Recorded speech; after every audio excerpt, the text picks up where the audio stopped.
important ones. Okay, well, listen, let me first tell all of you, I'm very impressed with the amount of people that have showed up here today. It shows me, as the Speaker of the House, that this is an issue that's time, I think, has finally come here in Connecticut.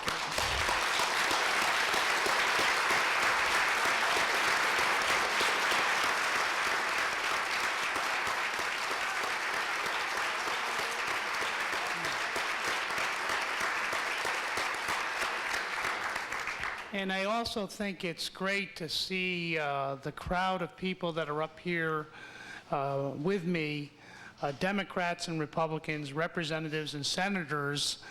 I'll tell you, it's always good in my heart when we work together.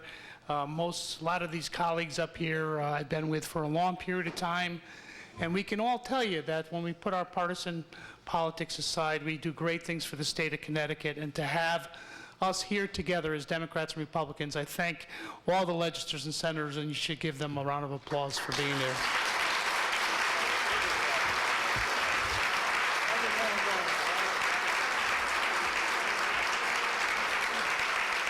Thank you. Let me just make my remarks as brief as I can, but I appreciate, first of all, the folks that came to Milford, the parents that talked to me. As I told them, quite honestly, I was clueless on this issue. I didn't understand the issue, didn't really hear much about that issue, but they sold me on it quick. And basically, as I say, that the people, we've heard of all autism. I'm certainly one of them. Many of these legislators have been champions on this issue for a long period of time, so I'm glad to be joining with them. But it's not well understood, as you know, quite obviously. I didn't really know much about the issue. But technically, as we all know, autism spectrum disorders, or ASD, is an umbrella-like term that is used to describe a group of development disorders. According to the Centers for Disease Control, 1 out of 165 people fall somewhere on the autism spectrum. That means that approximately 22,000 Connecticut residents face an autism spectrum disorder. It is amazing, and I must say shameful, that Connecticut is only one of 3 states nationwide without services for adults with ASD, and we are joined with Mississippi and Alabama as the other states. We're getting out of there.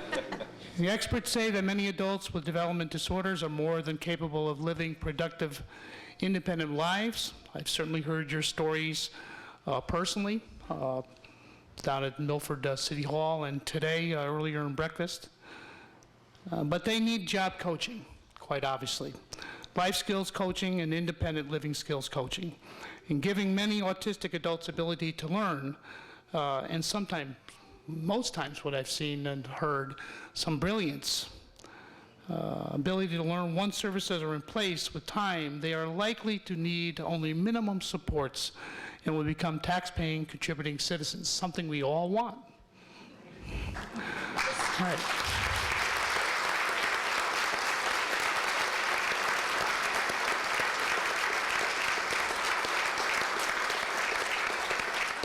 If enacted, the autism pilot program would start to serve up to 50 adults with autism spectrum disorders who are not currently eligible for services from the Department of Mental Retardation. Authorize the autism coordinator at the Department of Mental Retardation to identify and coordinate services and supports for individuals in the program. Require the DMR to report back on the progress of this program to the Public Health Committee by October 1st, 2008. The success of this measure is far from certain. Statewide advocates and my constituents have convinced me that this funding should be a priority, and we can tell you today that it is.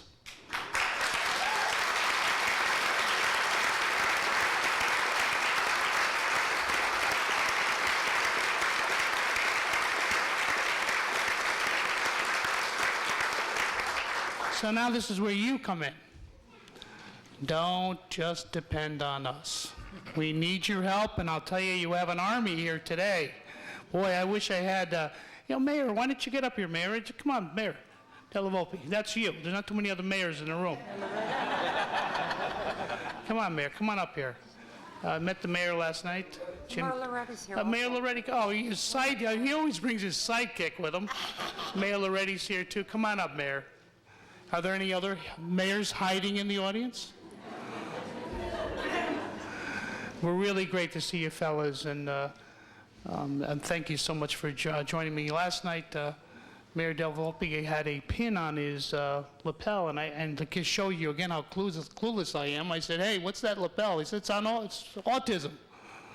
So I said, "Hey, we're having a press conference tomorrow morning. Would you come?" And so why don't we thank the mayors for showing up here today?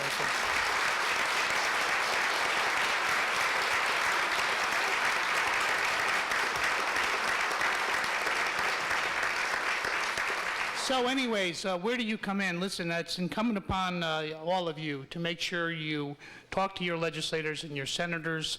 Do what those great constituents of mine did in Milford. They asked me for a meeting, and more or less it was an eye-opening experience for me. So if it was for me, I'm sure it would be for your representatives, your senators. Tell them that this is the year for autism, that we're going to do good things. Work on both of our caucuses. It seems that the governor seems to be open-minded on the issue. So talk to the governor's office. So you'll do that for us, right? You're going to go out and work hard? Yeah. Okay, make sure.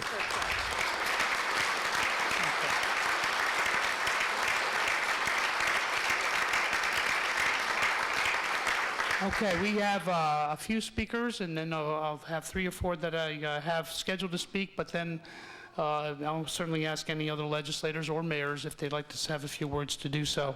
I'd like to start, would you mind if I start with Lieutenant Governor first? If I'm going to start with, I'm so glad that he's standing with us, our Lieutenant Governor, who's also been a big fighter for these sort of issues his whole political career, my good friend Kevin Sullivan, Lieutenant Governor.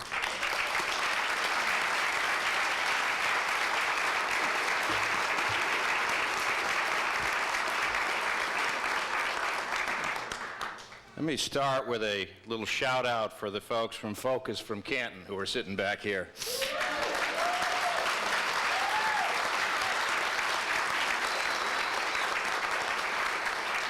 And while you've got some applause left, we wouldn't be here today. This group wouldn't be standing here today. This issue would not have the life it has if Speaker Amann didn't make it his priority.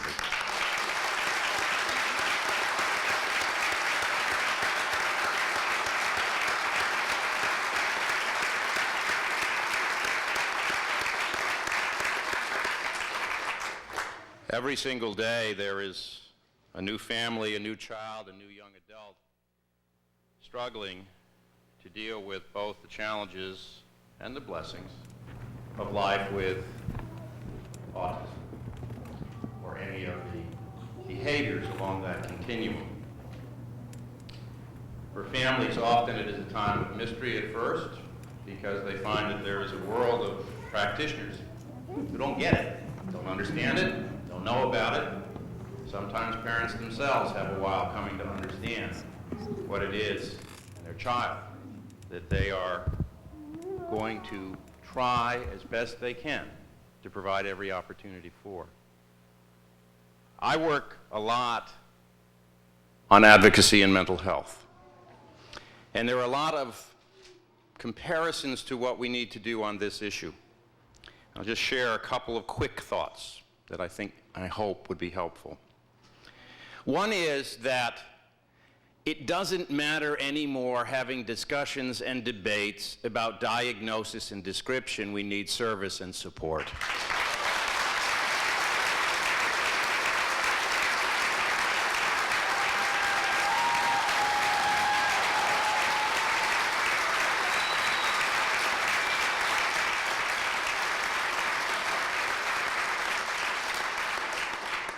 And the second is to add one underline to the challenge that Speaker Amann has given you, to become, as you always have been, the best advocates, but to become the best advocates now in this building. There are several organizations, as there often are, probably represented in this room, who advocate on these issues. This is also true in mental health. This is also true in almost any other area of advocacy that you can think of. And the most important commitment you have to make to yourselves going into this is that the goals you share, and in this case, this initiative to take us away from joining the esteemed company of, what was it, Alabama and Mississippi? I wish I could tell you this was the only case we were in that group. There are a lot of others who are in that group when it comes to children and adults. But nonetheless, whatever differences organizationally, philosophically, historically you may have among you as providers and organizations, forget about all of them for now. There is only one goal, and that is to accomplish this. This is a place, and I'm sorry to tell you this, but it probably won't shock you, that whenever advocates come and show the slightest little teeny bit of disagreement among them, we drive right into that like a steamroller, and we kind of try to lessen the obligation that we might have. Don't let that happen. He's not going to let that happen. He's going to keep this coalition up here together advocating. You need to have one message, one purpose, one idea, one outcome, and if you do that, we will accomplish this year.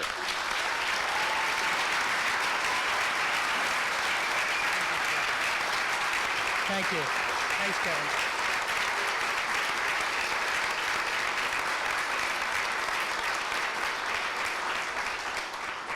Well, we could use this every morning, huh, guys? This is pretty good. That's good.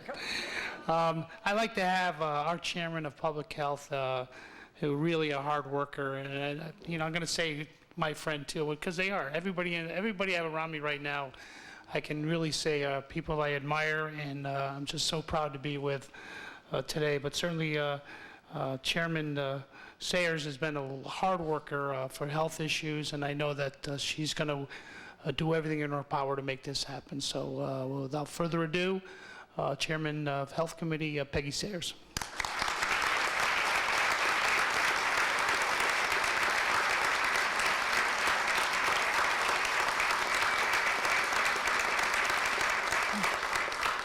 Thank you, and thank you to all you do for your families, your children, your friends. 25 to 30 years ago, we thought of autism as childhood schizophrenia. We didn't know a lot about it. We knew that there were certain behaviors that these children exhibited that made us think of schizophrenia, but no one really knew. And we've come somewhat from that thought. We now know that it is different, that it is not what it is not, but we really don't know as much as we should know about autism. And there's a lot to learn, although we've learned a lot. So I welcome you as advocates that know your children and know them well and know what they're capable of and what their needs are, that work so hard as advocates for them. Senator Murphy, my co-chair, and myself have made this one of our priorities on the Public Health Committee this year.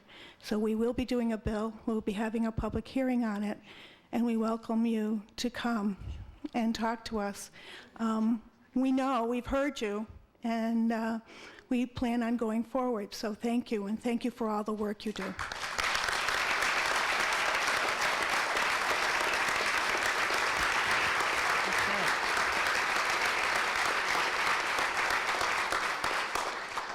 Okay, now this next person I'm about to introduce, and you should get the book and find the money committees, because they're the ones that are going to help you pay for this. So, I know you get a great applause for the speaker and the lieutenant governor, and this one you should really applaud, because he's the one with all. Okay, so member of the Appropriations Committee, and really, again, I've been up here my whole political career with this next wonderful woman, Senator Judy Friedman.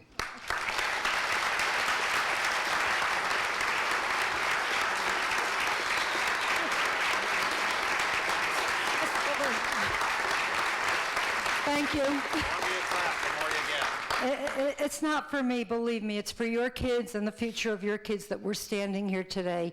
And I will certainly fight in appropriations and through the process to make sure that the intent of this bill goes through the way it is printed right now. I think it's very important. Far too long, these families have been neglected. I know, because I go back 33 years, when our daughter was born, and there was no real diagnosis of autism in those days. It was LD, it was mentally retarded, it was a whole bunch of other things, childhood schizophrenia. We had just found out that she's both retarded and autistic 33 years later. I happen to know, though, I've been with friends whose children at that stage, they could pinpoint autism to them because of the way they behaved. And so they did whatever they could as parents, and I know that that's what you're doing. And I want you to know, working with us, and we'll work with you, we will start to move forward and make sure that the spectrum of autism is going to be addressed, starting with the small pilot, but hopefully in the future, a long-term plan in terms of incorporating the future of all of these young people.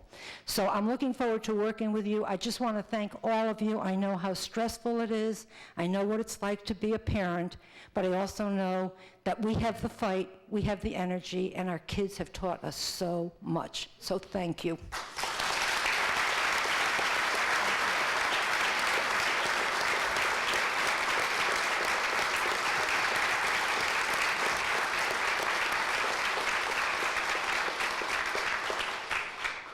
Hello, Lois Rosenwald.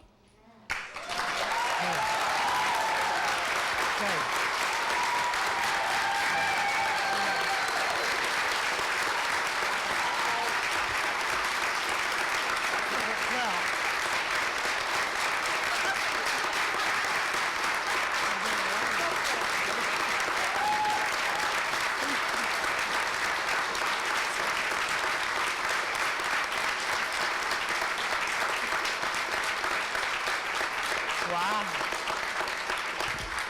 What district you live in? Wallingford. Wallingford. Anybody up here from Wallingford? Boy, I don't know where Mary is. She was I'd supposed to be very nervous. No, Mary Fritz. No, just so you do know, since you mentioned Mary, Mary just had a, she just had an operation yesterday, and she's going to be out of it for a week or so. So anybody knows our good Representative Fritz, say hi. I guess I don't need to introduce this woman. I think that says it all. So without further ado, Lois, go ahead. Thank you.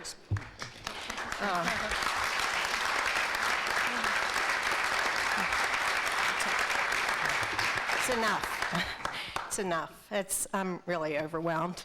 Thank you all. I love each and every one of you. I'm standing here looking at Mary Everly. I had been looking for Mary and looking for her, and she walked in late, and so thank you for being here, Mary. You know, I'm not going to take up a lot of time. I certainly want to thank the speaker. Lieutenant Governor was certainly right on when he said we would not be where we are right now without him, and that really does deserve another hand.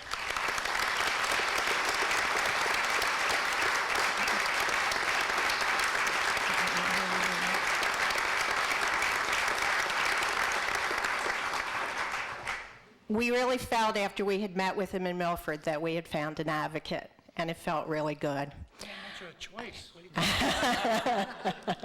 Not true, not true. I want to thank everyone for coming out today. You know, I know as a parent how hard it is for most of you to have gotten here, especially at this time of the morning. I know exactly what you had to do to get here, all the hoops that you had to jump through, and that's why I love every single one of you. You know, our hope is that obviously this pilot is going to get through. I think everyone knows that, you know, we're going to hang in until that happens. We're not going away. But our hope is that at the back end of this pilot, we have a Medicaid waiver, and that Medicaid waiver will service all adults with autism spectrum disorders.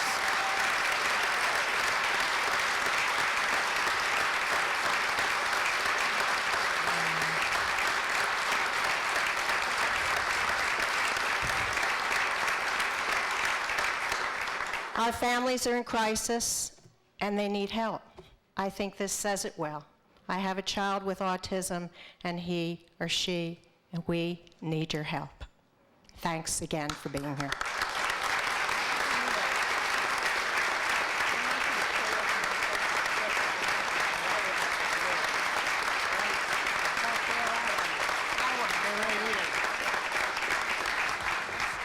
I told Lois to make sure she stays here, because if she leaves and I go into question and answer, I'm the wrong guy to ask. I said, Lois, don't bail out on me. You got to stay up here. There are a few other legislators that do want to say a few words, and we'll get right into Q&A, but certainly they have their own stories. And they're personal. A couple of them are very personal. So what I'm going to ask the rest of the legislators, I know there's 2 or 3 that'd like to come up and say a few words. I'm going to open it, started with Senator Cook, and then the mayor, and then anybody else that just wants to come up briefly and say a few words. But I think it is really worth listening from their heart what they have to say too. So without further ado, then Senator Cook.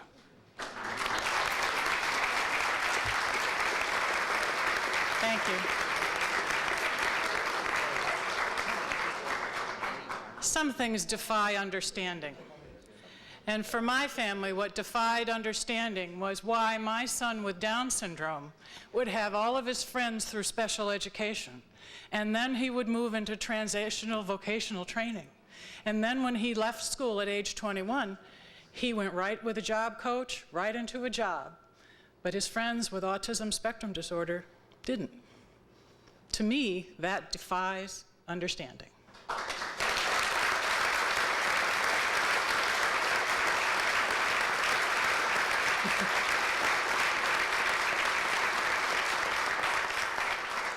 My colleagues up here, and particularly Lieutenant Governor Sullivan, because he's presided over the Senate for so many of those speeches at 2:30 in the morning, knows that I believe down to my toenails that people with disabilities belong with us and among us and in our communities, not in institutions, and working alongside us.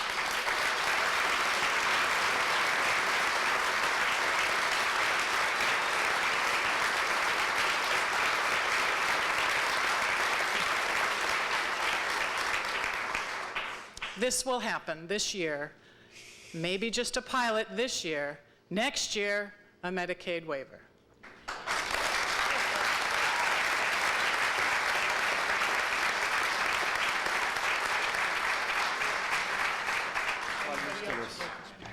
Yes.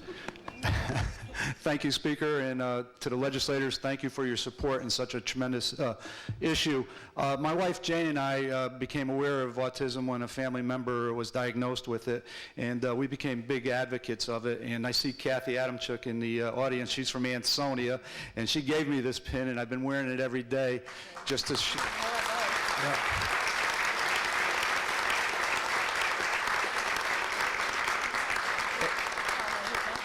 All right, there's plenty here, and that's great, because I know the Speaker would like one. But just a quick note, my wife Jane and I are members of Jack's Jaguars, and that's for Jack Knoll. He's a 4-year-old in Simsbury, and I know NAR's having their first grader Hartford walk in Elizabeth Park on June 11th, so hopefully everybody could be there. Once again, Speaker, thank you very much.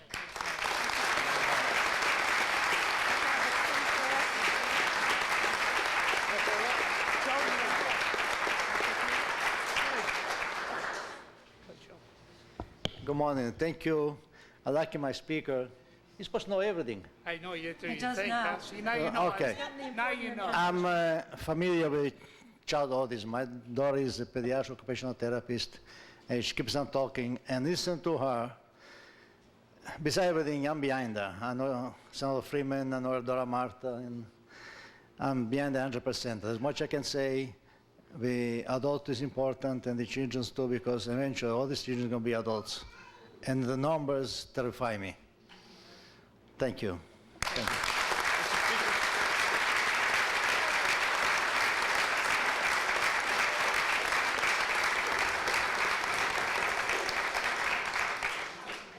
Good morning. My name is Representative Paul Davis. In high school, my best friend had a little brother who had a problem, and no one was really certain what it was. As it turned out, his mother, who became his best advocate, started a school called Ben Haven.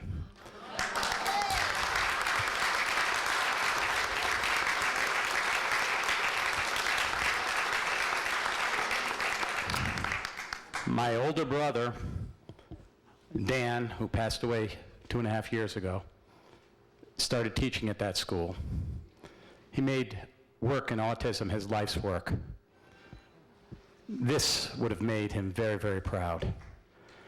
And as a first-term legislator, I can tell you, you have a friend here in Hartford. I will work as much as possible. Thank you.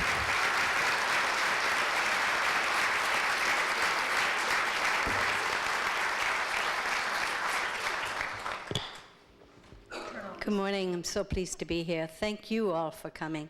I was made aware of the problem of autism by a very hardworking group in Greenwich, and I was amazed by what I learned that evening. At a public hearing, I spoke to Commissioner O'Meara why we weren't doing anything for people with autism. And I said, you know, there are only 5 states, and we're one of them. And he corrected me, and he said there are only 3 states. As a result, though, last year, we did fund $250,000 in the budget. It doesn't sound like a lot of money, but you know what? You're on the radar screen, and that was so important. There's now someone who's going to be in charge at DMR, and we're not going to let go of this.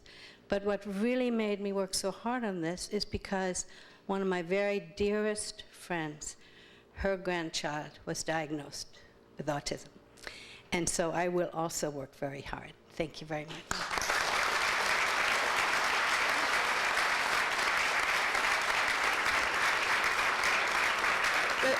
Good morning. Thank you all for attending. I'm Representative Hovey, and I sit on education. My first introduction to an autistic child was in 1970 when I was a sophomore in high school and working at a Head Start because I needed to do something in the summer besides sit home and watch soap operas and eat chips. So that's a quote from my father. And this child was in a Head Start program, and the teacher did not know what to do with him. And he and I liked each other. So she gave him to me. This is very emotional. I'm the emotional one in the house, by the way. But I'm very happy to say that for 35 years, I have advocated for individuals with learning issues, and my vocation has been my pleasure to be my avocation. Thank you all for coming, and come see us in education.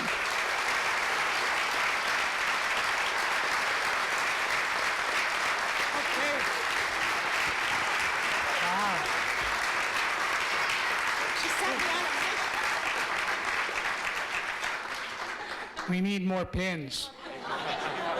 You got one? Who doesn't have one back there? Back here, everybody. Okay.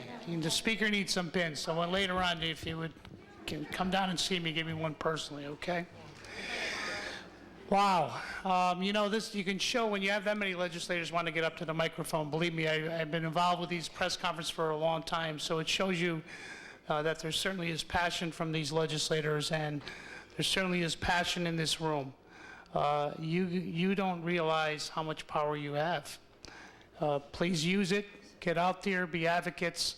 There's no reason after today that this thing shouldn't get done. Am I right? Okay. All right.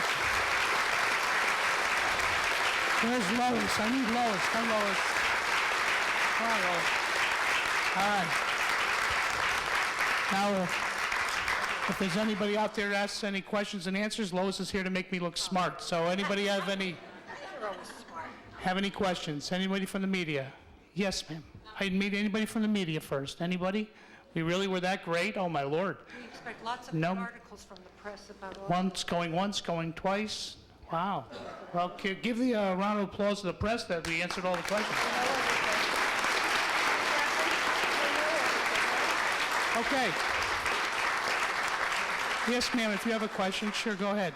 Lois, I was just wondering how soon the monies might be available. I think you're going to have to, I don't think I'm the right person to ask. You know, it's a budget process.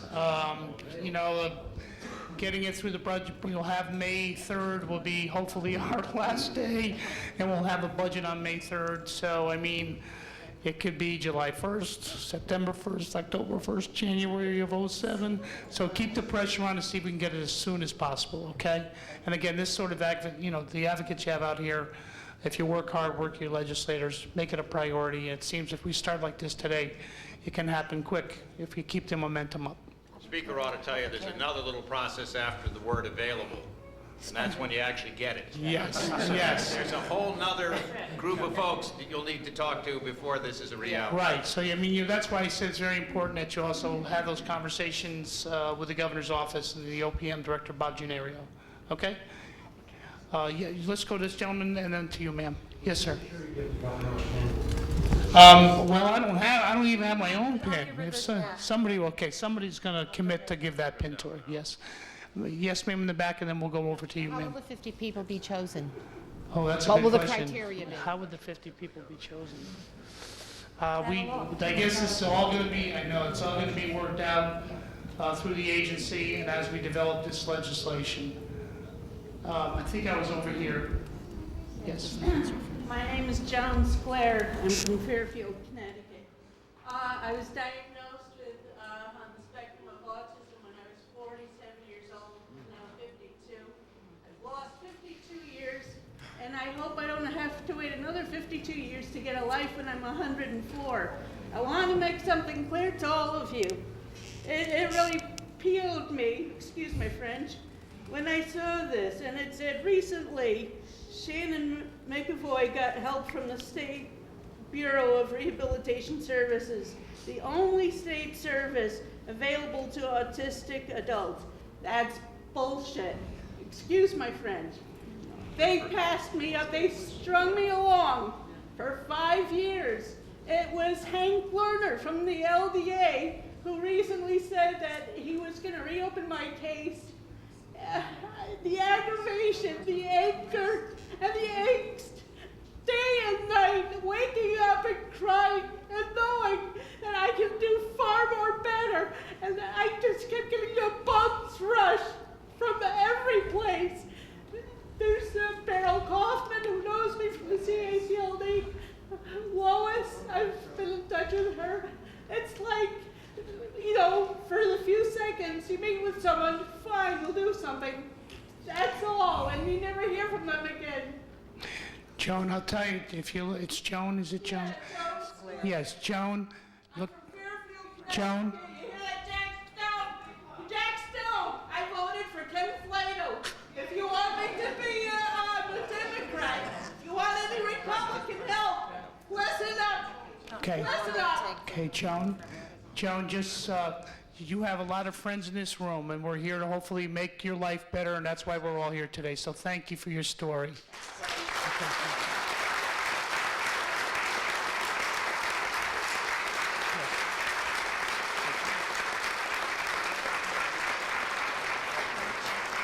Yes, ma'am. Yes, I'm Eunice Bonilla from New Haven. I have a son under the spectrum, and I'd like to know if there will be funds or a budget for summer programs with kids under the spectrum. And I'm then. Go ahead, John. I wish I could answer. I don't know the answer to that. I apologize, but I think. Don't worry about it. All is well. This particular pilot is going to be looking at adults only. So what we're talking about and what we're here about today is a pilot program for adults. And the school system, but yeah. I think the best thing for you to do would be to talk to us at the center, and we'll be more than happy to help you. There's a transition issue, and while it, you all know there's a transition issue, and while the law is not abundantly clear on whether it's helpful to you as parents, it is still worth pushing the envelope on that transition issue as you reach the end of the high school years with your young person. Absolutely, but you really have to look case by case. So we've talked to you. We'll be more than happy to. Just give us a call. In fact, instead of giving us a call, we got us here now, so there are a few other folks here. We could try to give you some direction, so just come up and see us. Yes, ma'am. Any other questions over this side yet? Yes, ma'am. When the government's going to start funding the Child Left Behind Act? Because the pressure on the school system is just unbelievable with it not being funded, and the pressure on the community to actually come up with the funds. So that's what I would like to know. You know, you're right, ma'am. For right now, we're in a lawsuit with the federal government on our Attorney General, as you know, is in a lawsuit with the federal government on the funding. I wish I could give you the answer. Well, I guess we're just going to wait to see what the courts say, but we are suing the federal government at this point. The state of Connecticut is. Yeah, yes. I have just and I thank you for your consideration. I realize this isn't open mic evening, but my name's Lucas. I'm 20 years old. I was diagnosed with Asperger's disorder when I was 13, and I'm one of the individuals for whom this pilot program, I'll be 21 in May, is intending to provide services for. And I just want to thank everyone for coming here today to help people like myself to get these services, because it might seem like common sense, but it really has been a very trying battle, and we appreciate all of your help. Okay. Thank you, Lucas. All right. Ladies and gentlemen, we do have other committee meetings, so I thank you very much for coming up here today. If someone had some questions, some of the reps will stay and answer. And let's get the battle going, and let's win it, okay? Thank you, Lucas. Thank you.